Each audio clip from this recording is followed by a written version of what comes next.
Graças a Deus, é uma alegria estarmos novamente reunidos neste canal de comunicação, no nosso Facebook, e eu desejo, do fundo do coração, que ao final desta mensagem você esteja mais preparado para enfrentar as coisas que se apresentam no nosso dia a dia, que você saia desta mensagem orientado pela Palavra de Deus, sabendo exatamente como você deve proceder, como você deve se portar diante do Senhor. Gostaria de ler para os irmãos uma passagem que está no livro de Jeremias, no capítulo 8, a partir do versículo 18. Diz Jeremias, que é conhecido como o profeta chorão, o seguinte: "Ah, se eu pudesse consolar-me na minha tristeza, o meu coração desfalece dentro de mim. Eis a voz do clamor da filha do meu povo, de terra muito remota. Será que o Senhor não está em Sião? Não está ele ou nela o seu rei? Por que vocês me provocaram a ira com suas imagens de escultura, com os ídolos dos estrangeiros? Passou a colheita, acabou o verão, e nós não estamos salvos. Tenho o coração partido por causa da ferida da filha do meu povo. Estou de luto, o espanto se apoderou de mim. Será que não há bálsamo em Gileade? Ou não há lá médico? Por que então não se realizou cura da filha do meu povo?" Me chamou a atenção a curiosidade e a equivalência deste texto com o que nós estamos vivendo nesses dias por causa da pandemia, por causa dos dias que nós estamos passando. E de muitos, da parte de muitos, nós temos ouvido já as coisas deveriam ter se resolvido, nós deveríamos estar com talvez o procedimento de vacinação adiantado, e na verdade o mundo está com isso tudo atrasado, e de repente descobrimos que novas variantes do vírus chegam, e resta uma dúvida, paira uma dúvida sobre, sobre a velocidade com que esse novo vírus se espalha, e será que as vacinas vão dar conta disso que está acontecendo? E eu lembrei desta passagem, porque ontem acabou o verão. Ontem encerrou-se o verão oficialmente e nós entramos no outono. Eu lembrei desta passagem em que o profeta Jeremias diz: acabou o verão, findou a cega, acabou a colheita, passou o tempo da colheita, acabou o verão e nós não estamos salvos. Quantas vezes a humanidade tem se visto nessa situação e tem que reconhecer as coisas andaram, o tempo passou e não se resolveram. Nós estamos a partir da semana passada, e hoje nós vamos avançar nesse sentido, propondo que todos participem da nossa mensagem. Estamos pregando aqui ao vivo e queremos transformar esse nosso tempo de conversa num tempo interativo. Então, enquanto eu estou falando aqui, o pastor Edson, o pastor Nerivelto estão acompanhando a sua participação pelo Facebook. E eu queria lançar uma pergunta. O pastor Edson vai colar essa pergunta lá no Facebook agora. A pergunta é o seguinte: o que te leva a ficar tão triste que chega a fazer o coração enfraquecer, coração doer, enfraquecer?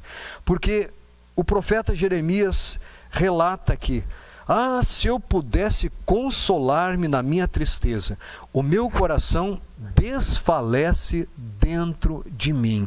Ele deixa claro: olha, tem uma coisa acontecendo que faz o meu coração enfraquecer, se desfalecer, eu quase perco a vida por causa da situação corrente.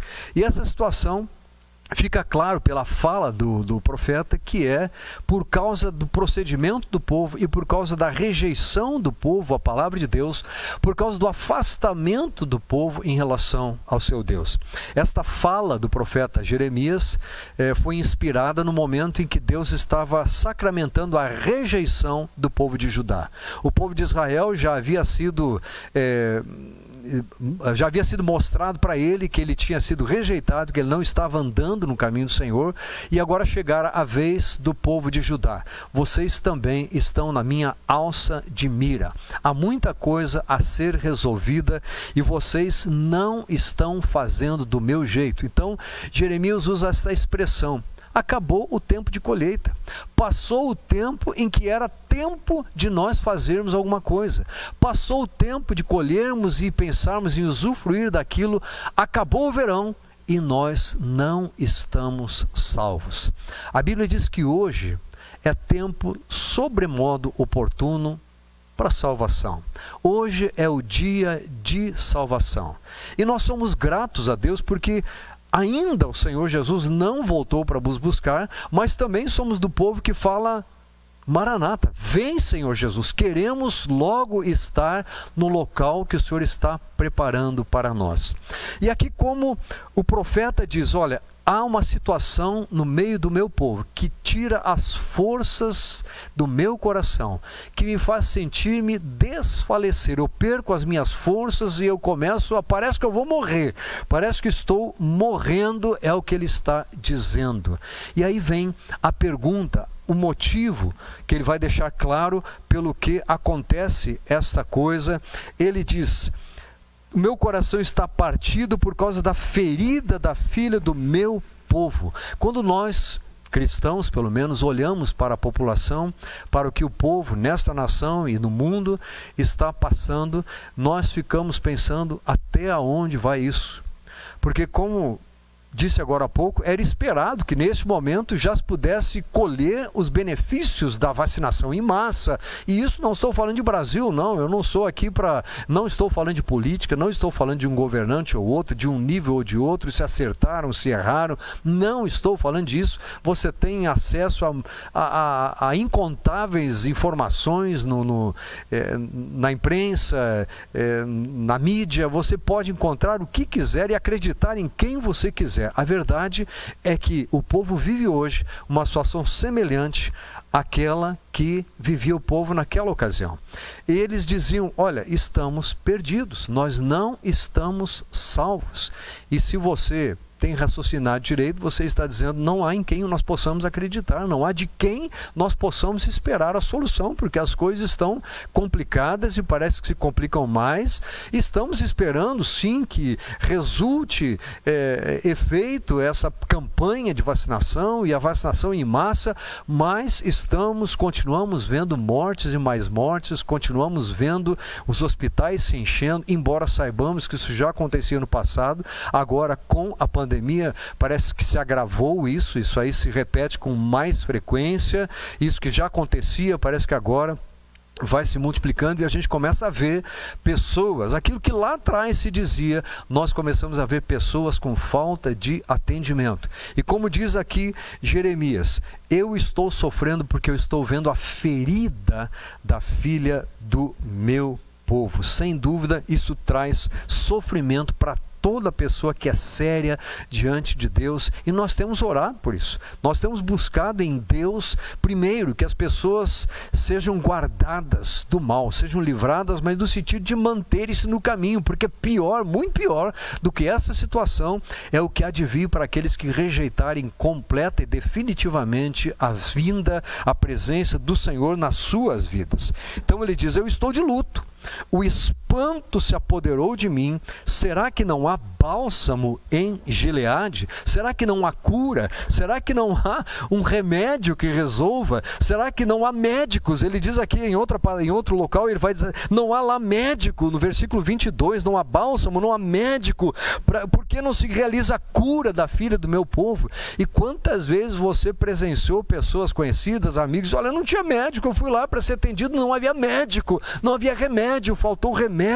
Na verdade, meus amados, nós estamos tendo a oportunidade de nos lembrarmos que temos alguém que está acima do sistema de saúde, alguém que está acima dos médicos, alguém que está acima da medicina, alguém que está acima dos limites das medicações, alguém a que nós podemos recorrer em todo o tempo. Então a pergunta que eu pedi que você respondesse aí era: o que te leva a ficar tão triste que chega a fazer o coração enfraquecer, se sentir quase morrendo? E a segunda pergunta que eu quero colocar já para você já ir respondendo também é se você já perdeu o prazo de alguma coisa, mas de algo que era tão importante, que era a coisa mais importante naquele momento para acontecer, porque esta expressão que Jeremias usa: passou o prazo, esgotou-se o prazo, nós não fomos salvos e agora, e viriam consequências realmente antecipadas por Deus, viriam coisas terríveis a acontecer, e é sobre isso que ele está falando. Então eu gostaria de ouvir dos meus colegas aqui, pastor Edson e pastor Nerivelton, se vocês viram algum comentário feito, alguma pergunta feita que seria interessante nós respondermos ou comentarmos durante a nossa live desta noite.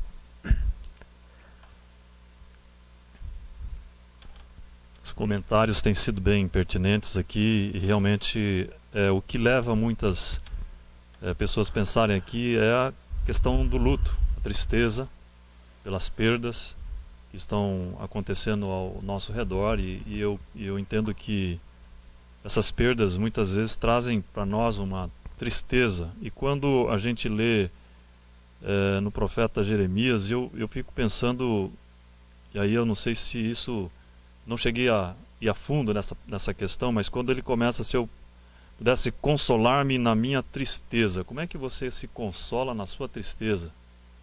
A não ser você buscando o consolo no Senhor. A gente sempre fala assim, que o Senhor conforte, o Senhor console o teu coração. Não existe consolo na tristeza. Eu entendo que isso só traz mais tristeza para você.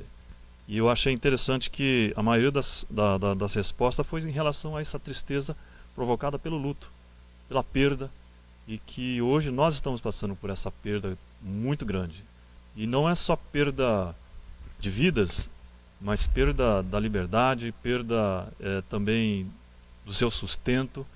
E nesse momento nós devemos confiar no Senhor, nesse momento nós devemos nos ajudar e como o profeta aqui, se quebrantar com essa situação e agir também. Não é só ficar se lamentando, mas agir de maneira proativa, de maneira que você possa estimular o irmão a não ficar nesse quebrantamento, nesse luto. E é o que nós devemos pensar, nós devemos refletir. É isso mesmo, pastor Écio. Eu estava lembrando, enquanto o irmão estava falando aqui da tristeza, daquela ocasião que aqueles 2 discípulos, depois da ressurreição de Jesus, mas eles ainda não sabiam que ele havia ressuscitado. Nós estamos às vésperas da Páscoa aí para celebrar isso, e eles estavam caminhando para essa cidade quando Jesus se colocou entre eles, mas eles estavam tão tristes, com os olhos tão carregados de lágrimas, que se tornaram incapazes de reconhecer o próprio Senhor Jesus ali. E é isso que acontece com você, meu querido. Quando a tristeza entra a tal ponto você não encontrar solução, que o coração vai se abatendo, você descobre que falta realmente uma presença na sua vida, que essa tristeza, todos nós sentimos tristeza, mas ela não pode passar do limite e começar a abater o coração, ou seja, não pode chegar ao ponto de dizermos, passou o prazo, passou o momento, passou a oportunidade, não há mais jeito. Tudo tem jeito nessa vida. Enquanto estamos aqui, enquanto estamos respirando, ainda há oportunidade, como eu disse agora há pouco. Hoje é o dia oportuno, o dia de salvação.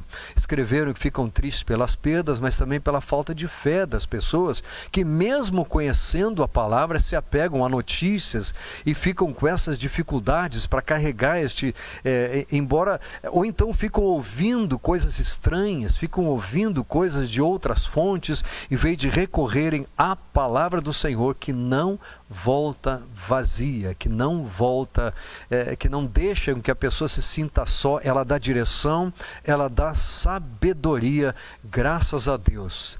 Então, uma pessoa escreveu ali, pastor Nerivelto, o afastamento e esfriamento das pessoas também tem causado tristeza. Essa pessoa deve estar detectando que pessoas estão esfriando na fé nesse momento. O pastor tem orado por muitas pessoas, tem feito um trabalho de procurar, de telefonar, de visitar.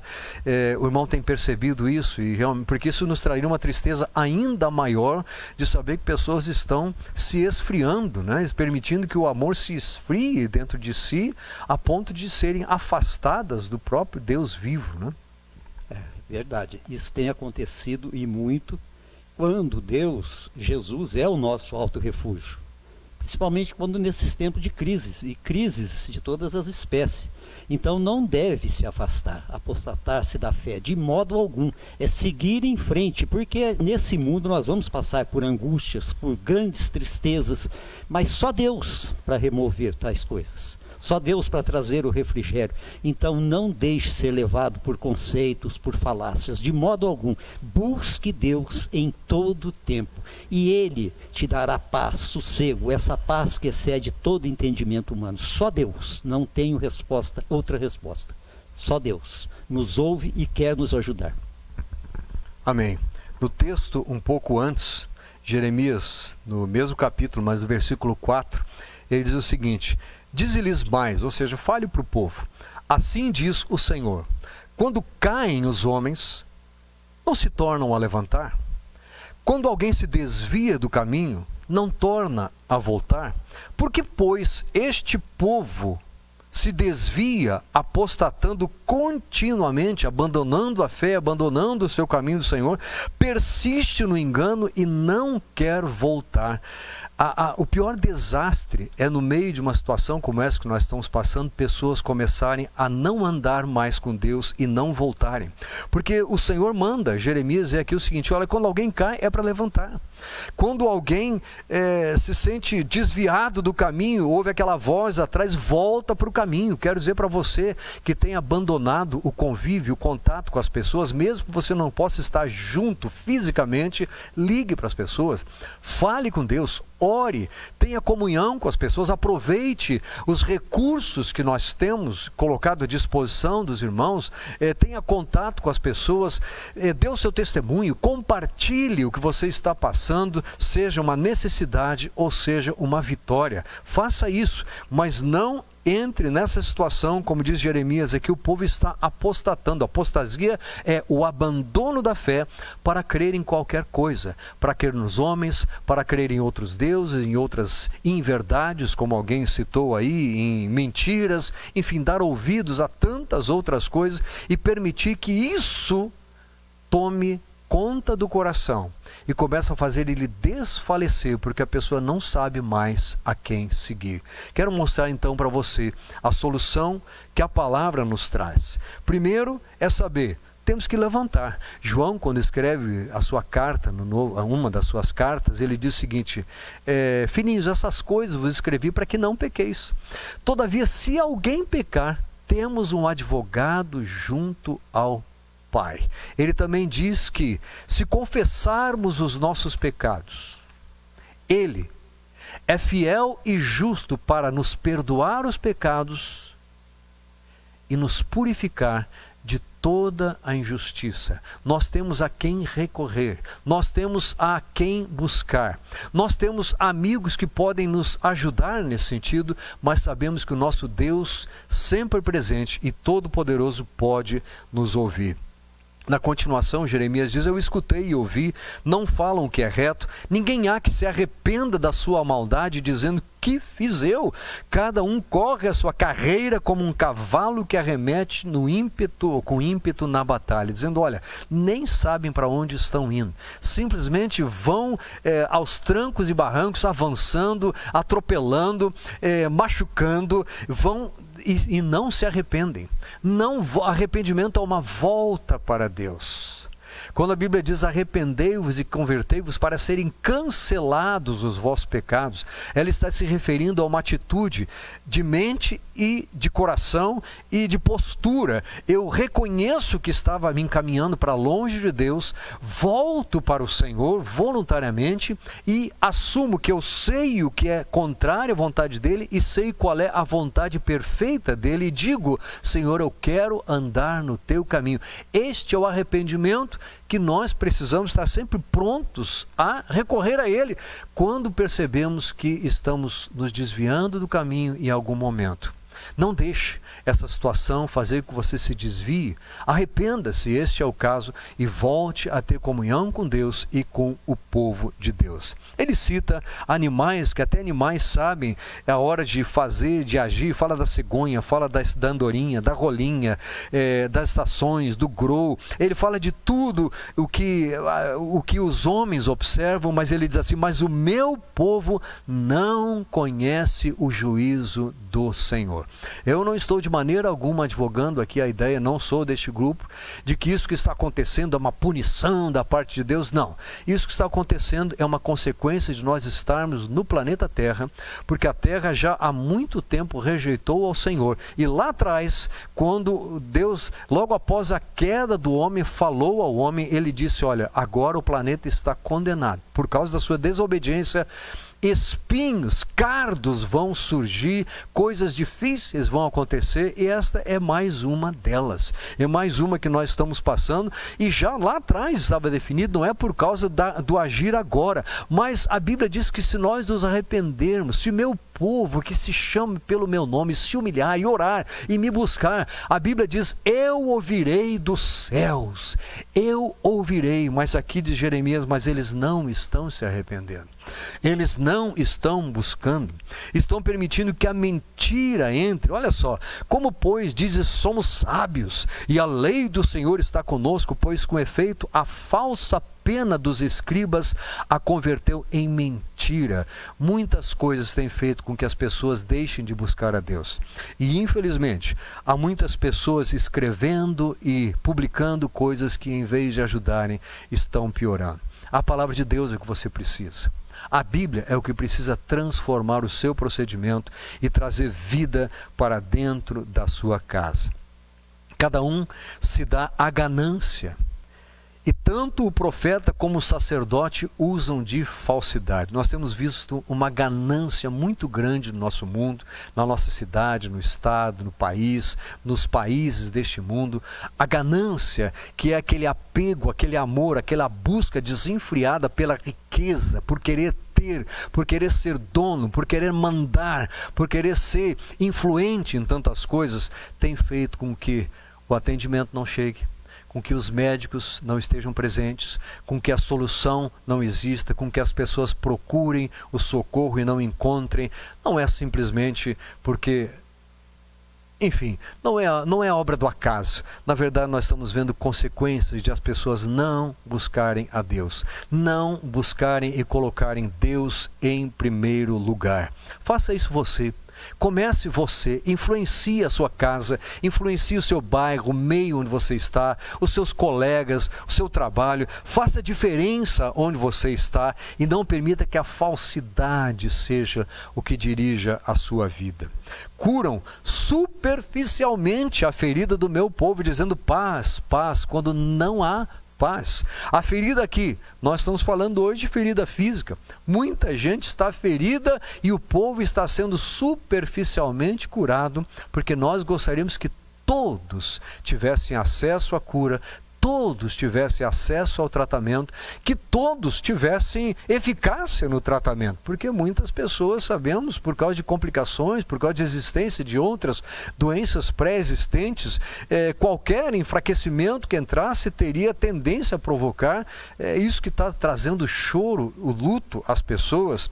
Mas enfim, Deus vai dizendo: olha, eu espero que a vergonha faça com que vocês mudem, eu espero que as coisas alterem o procedimento de vocês, vamos seguir em frente, vamos confiar no Senhor. E aí vem o texto que nós lemos: se eu pudesse me consolar na tristeza, como o pastor Edson disse, realmente no meio da tristeza, quando ela é tão profunda que eu não consigo enxergar mais nada, o consolo não chega.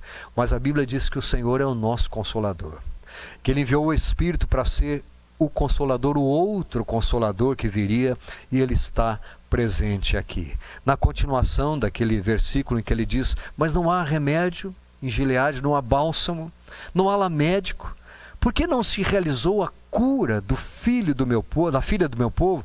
Ele está se referindo, fazendo uma figura aqui, trazendo as questões médicas, medicinais, as questões físicas, mas aplicando a parte espiritual, porque sempre na Bíblia o espírito estará acima do físico e da alma. O espírito, as coisas espirituais são mais importantes. E ele aqui faz uma aplicação: por que é que o meu povo ainda está doente? Capítulo 9, versículo 1. Provera Deus a minha cabeça se tornasse em águas e os meus olhos em fonte de lágrimas, então choraria de dia e de noite os mortos da filha do meu povo.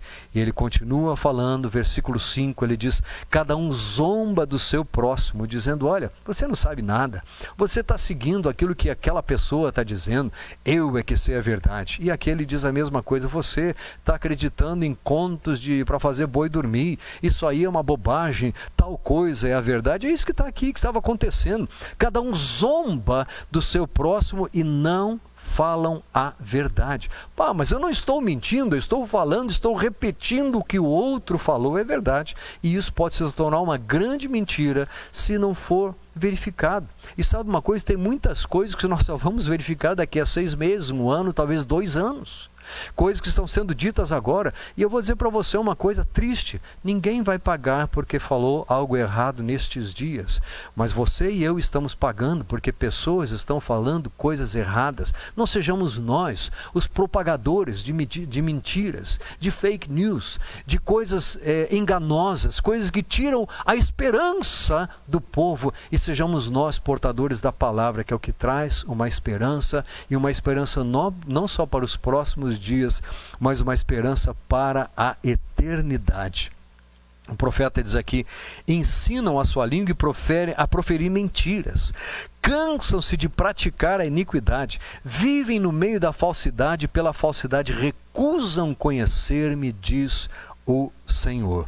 Eu quero lançar a terceira pergunta e vou falar da resposta da palavra de Deus. O que você acha que deve fazer agora?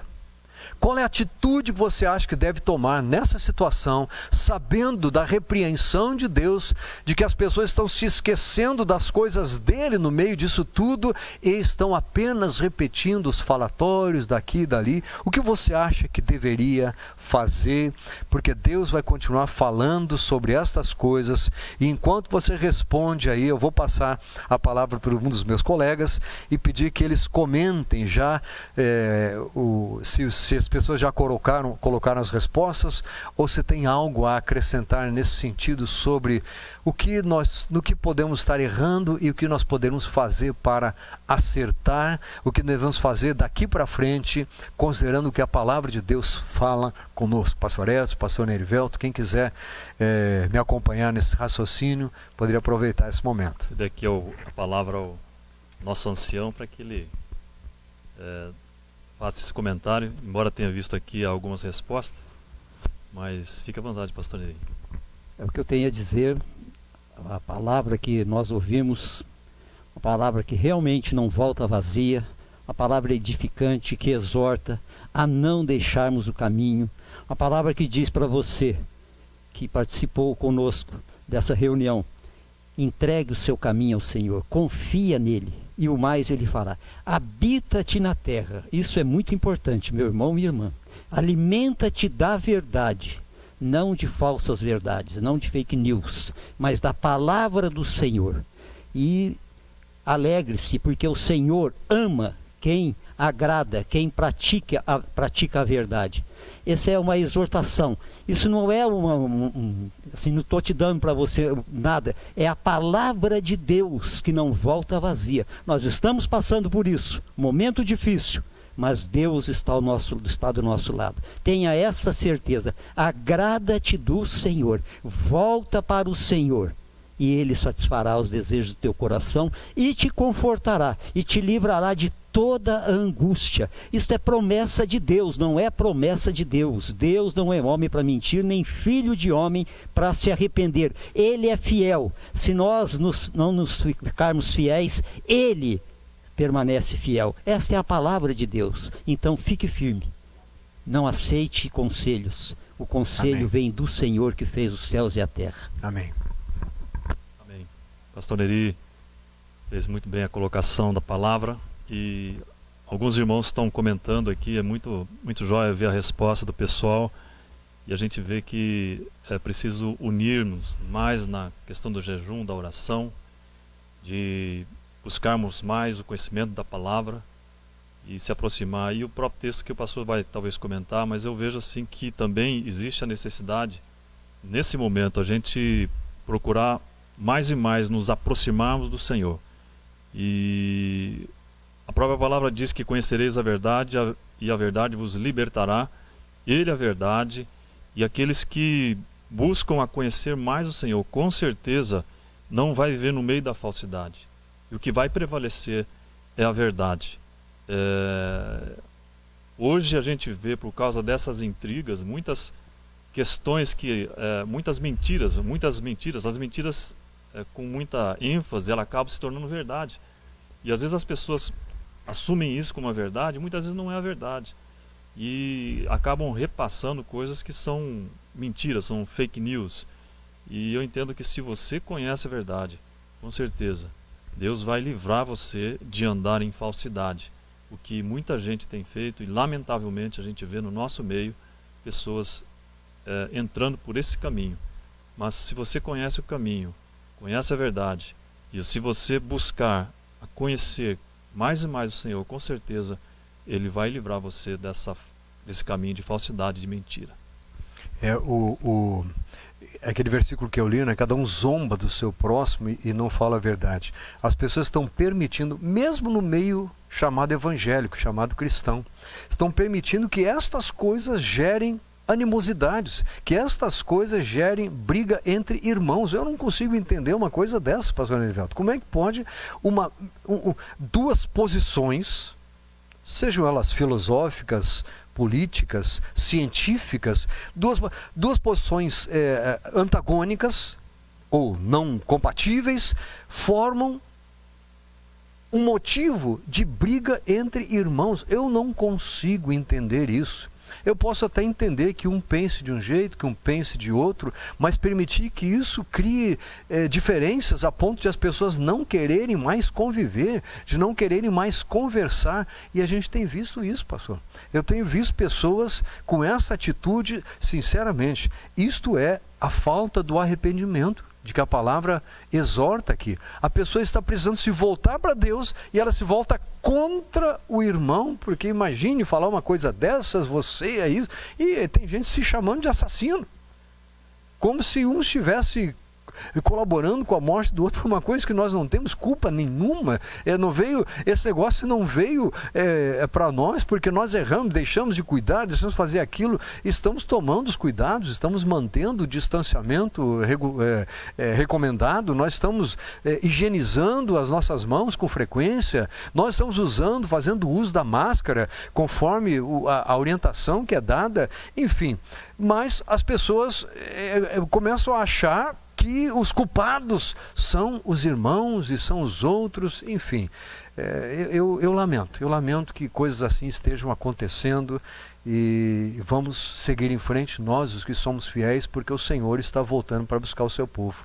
Eu espero que mais gente se dê conta da necessidade de não permitir que essas coisas, como diz aqui, que essas coisas falsas façam com que as pessoas se afastem ainda mais do Deus Todo-Poderoso, do Deus verdadeiro. Há mais algum comentário, pastor Esso?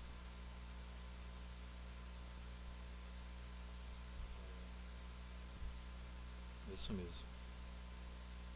Eu vi alguém dizendo lá que precisava ter mais intimidade com Deus. É verdade, que a intimidade do Senhor é para os que o buscam, é para aqueles que procuram, não é? Temos que buscar todo tipo de oportunidade de termos esta intimidade com Deus. Mas eu quero... Como?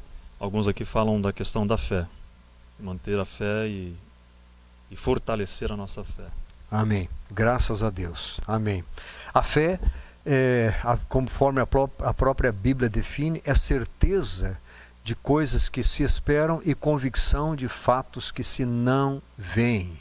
Aquilo que nós estamos esperando precisa ser não algo assim, eu espero que Deus faça isso, isso, aquilo. Não, isso não é fé. Fé é esperar aquilo que a palavra diz e que nós não vimos ainda acontecer. Essa é a definição bíblica. É isso que nós precisamos fazer, exercitar esta fé em relação a nós, a nossa família, a nossa igreja, aos nossos amigos, aos nossos colegas, exercitar sim a fé.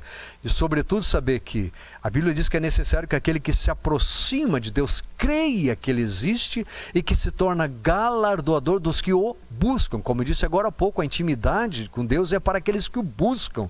Então aquele que busca está mostrando que crê que Ele existe e que Ele pode todas as coisas. Mas eu não preciso necessariamente saber, afirmar, asseverar que Ele vai fazer desse jeito, porque isso pode ser a minha ideia, e Deus tem os seus planos que são sempre melhores, mais perfeitos, mais soberanos. Ele sabe todas as coisas. O importante é que você e eu busquemos a Deus e continuemos confiantes em tudo aquilo que a sua palavra promete a nosso respeito. A palavra diz aqui, na continuação, Jeremias, já no capítulo 9, versículo 23, diz: assim diz o Senhor, não se glorie o sábio na sua sabedoria. Uma coisa que você pode fazer é não permitir que o seu eu tome um lugar que ele já tinha perdido lá atrás. Quando nós entregamos a nossa vida a Deus, o que aconteceu na prática foi exatamente isso. Ele tomou o primeiro lugar e o nosso eu saiu de evidência. Há pessoas permitindo que essa situação faça com que o seu eu volte à evidência, porque ele sabe mais do que os outros, porque ele tem a verdade, ele conhece todas as coisas. Então ele diz: não se glorie o sábio na sua sabedoria. Deus te deu sabedoria, seja grato a Deus, agradeça ao Senhor, mas ainda mais seja humilde a ponto de permitir que Deus use esta sua sabedoria para abençoar e não para complicar a vida dos outros. Aqui diz também: nem o forte na sua força. Às vezes as pessoas dizem: eu não vou pegar, isso não é comigo, eu tenho saúde, Deus me deu isso, Deus fez aquilo e tal. E nós temos visto pessoas totalmente saudáveis terem complicações, e a gente dizia, mas a pergunta que a gente ouve, mas ele tinha alguma outra comorbidade? Ele tinha algo mais? Porque ficamos procurando. A verdade é que o que nós podemos fazer, além dos cuidados, além de cuidar da nossa saúde, da prevenção, da nossa imunidade, de tomar sol, como dizem, etc, etc, cuidar de ingerir algum tipo de vitamina que seja próprio para aumentar a imunidade, essas coisas todas que nós podemos fazer. A Bíblia diz que uma coisa que a gente pode fazer é não confiar na própria força. Semana passada nós já falamos que é maldito o homem que confia no homem, que faz do seu braço mortal a sua força. Devemos nos lembrar que somos frágeis, somos pequenos, e que, como Jesus falou, sem mim nada podeis fazer. Devemos saber que Ele é quem torna tudo possível. Então não se glorie na sua força, não diga que você é mais do que o outro, nem o rico nas suas riquezas. Não pense que são os recursos financeiros que vão fazer a diferença. A gente tem ouvido muitas expressões: mas claro, ele tinha dinheiro, foi atendido, mas o dinheiro não faz com que essas coisas sejam superadas. E o pior, o dinheiro não leva para o céu. A Bíblia diz que a alma de um homem vale mais do que todas as riquezas, do que o mundo inteiro. Não há nada que possa se comparar à vida de um ser humano. Portanto, você é quem tem, desde que reconheça a verdadeira riqueza. Deus colocou nas suas mãos o direito de administrar aquilo que de maior valor Ele tinha. Primeiramente a sua vida, e em seguida o próprio Espírito de Deus que Ele coloca no coração, no espírito de todo aquele que confessa a Jesus como Senhor. Então, 3 conselhos aqui: não confiar, não se gloriar na própria sabedoria, na própria força, nem na própria riqueza. E continua aqui: mas aquele que se gloria, glorie-se nisso, em me conhecer e saber que eu sou o Senhor, e faço misericórdia, justiça e juízo na terra, porque destas coisas me agrado, diz o Senhor. Agora sim, aqui há um caminho que nós todos deveríamos seguir. A Bíblia diz que é bendita a nação cujo Deus é o Senhor. Feliz a nação cujo Deus é o Senhor. O que você e eu podemos e devemos fazer é falar deste Evangelho. Mais do que nunca é hora de nós prosseguirmos. Alguém, eu vi que nas respostas disse: devemos ouvir mais o ide de Jesus. Devemos dar ouvidos ao Senhor e aceitar este desafio de mais e mais fazer discípulos. Quanto mais nós estivermos buscando ao Senhor, mais a vontade dele vai estar se realizando no meio do seu povo, no meio da sociedade onde nós vivemos. Gloriemo-nos nisso, em conhecer e saber que o Senhor é o Senhor, e que Ele faz misericórdia, justiça e juízo. Destas coisas eu me agrado, diz o Senhor. Há pessoas que procuram buscar maneiras de agradar o Senhor. Nós não podemos fazer nada sem Ele. Mas, quando nós tomamos esta atitude de nos gloriarmos nisso, de dizer, de saber, de confessar que conhecemos quem é o Senhor e sabemos que Ele é Deus misericordioso, que Ele é Deus forte, que Ele é Deus justo, que dele é o juízo perfeito. E quanto mais nós temos ouvido, está na hora de nós vermos um juízo adequado sendo feito em todos os níveis, em todas as esferas. Não queiramos que isso aconteça, se em primeiro lugar não buscarmos aquele que é o juízo propriamente dito, o nosso Deus justo juiz. Aleluia. Na continuação, versículo 25. Eis que vem dias, diz o Senhor, em que castigarei todos os que são circuncidados apenas na carne. Ou seja, aqueles que querem mostrar na aparência, aqueles que no seu íntimo não são como o Senhor espera que sejam, aqueles que continuam agindo da mesma forma e acham que basta mostrar a aparência daquilo que não são, como se estivessem servindo o Senhor e andando com Ele. E Ele diz isso, esse é o outro conselho: deixemos de viver de aparências. Deixemos de achar que basta nosso nome estar na lista de membros de uma igreja.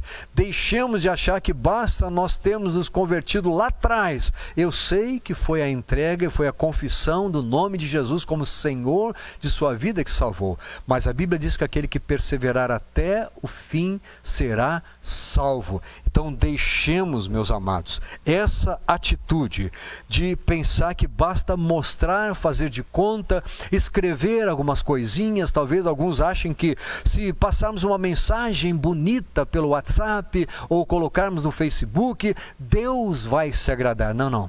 Ele se agrada de nós conhecermos que Ele é um Deus justo, justo juiz, que é um Deus presente e que faz misericórdia no meio do seu povo. Porque todas essas nações e toda esta casa de Israel são incircuncisos de coração. Ele diz o seguinte: olha, naquela ocasião era o povo dele e as nações ao redor só mostravam na carne, só mostravam na aparência, só mostravam no seu currículo, só mostravam no que eles tinham feito de exteriormente, no que eles tinham feito para cumprir a lei cerimonial. O que Deus espera é que você e eu nos tornemos praticantes da palavra e não somente ouvintes, porque desta forma estaremos nos enganando a nós mesmos. Que você e eu sejamos sempre tão determinados a ponto de não permitirmos que estas mentiras, que estas zombarias, que estas falácias, que esta situação, que este sofrimento, que este choro que chega ao nosso redor, faça com que nós desistamos daquilo que é o mais importante, é continuarmos firmes no caminho, porque muito em breve o Senhor Jesus vem para buscar o seu povo. E eu espero que tanto eu, quanto você e a sua casa, a sua família, os seus parentes próximos e distantes, os seus amigos, os seus colegas, que todos nós possamos ouvir o nosso próprio nome sendo pronunciado pela boca daquele que é o único que tem um nome que merece estar na boca de todos, o Senhor Jesus. Que Ele, cujo nome espera estar, Ele espera que esteja na sua boca, como Senhor de sua vida, que Ele tenha na sua boca também o seu nome no dia que Ele voltar. Como fazer isso? Entrega o teu caminho ao Senhor, confia nele, e o mais Ele fará. Se houve algum pecado, se houve um deslize, se houve um descaminhamento, volta para o Senhor, volte para Deus, porque a Bíblia diz que Ele é rico em perdoar. Queremos orar com você e encerrar este culto deixando já um convite para que você esteja conosco nos nossos próximos encontros. Para a igreja e para vocês que são amigos nossos, descubram aí, estaremos juntos na quinta-feira nos nossos grupos de comunhão, já numa novidade de forma de nos reunirmos. A gente se encontra lá, espero que você esteja conosco, esteja sempre acompanhando, seguindo as publicações, mas acompanhando aquilo que a igreja tem feito e não se desvie do caminho do Senhor. Ore comigo. Amado Deus, queremos te agradecer porque a tua palavra que não volta vazia, hoje nos fez lembrar que nós temos que nos gloriar, não na nossa sabedoria, não na nossa força, não na nossa riqueza, em nada disso, Senhor, mas gloriarmos-nos em que te conhecemos e sabemos que tu és o Senhor, tu és o nosso Senhor, tu nos salvaste porque nós confessamos a ti como Senhor e tu fazes misericórdia para conosco, tu és o nosso juiz. Tu és a nossa justiça. Nós não queremos buscar justiça, Senhor, pelas nossas mãos, não queremos desejar que pessoas sejam punidas, que coisas aconteçam, não queremos causar discussões ou sermos motivo de discussões entre irmãos, não queremos permitir que isso chegue até nós, mas ao contrário, Senhor, se algo assim chegou, queremos neste momento retomar a caminhada contigo, que é o nosso arrependimento, e pedir, Senhor, que nos ajudes, que tu nos perdoes se em algum momento abrimos a boca para falar desse tipo de coisa, mas que nós possamos abrir a boca para falar de ti, para aceitarmos o teu ide, para irmos e falar do Senhor enquanto é tempo, porque a noite vem quando ninguém mais pode trabalhar. Obrigado por esta noite, obrigado pela tua palavra, abençoa estes irmãos, aceita, Senhor, a oração que cada um fez no seu lar, entra com o teu poder, com a tua graça, com a tua presença santa neste lar, Senhor, e traze o teu conselho, a tua sabedoria, a tua força, a tua riqueza. É o que eu peço em nome de Jesus. Amém. Até o nosso próximo encontro.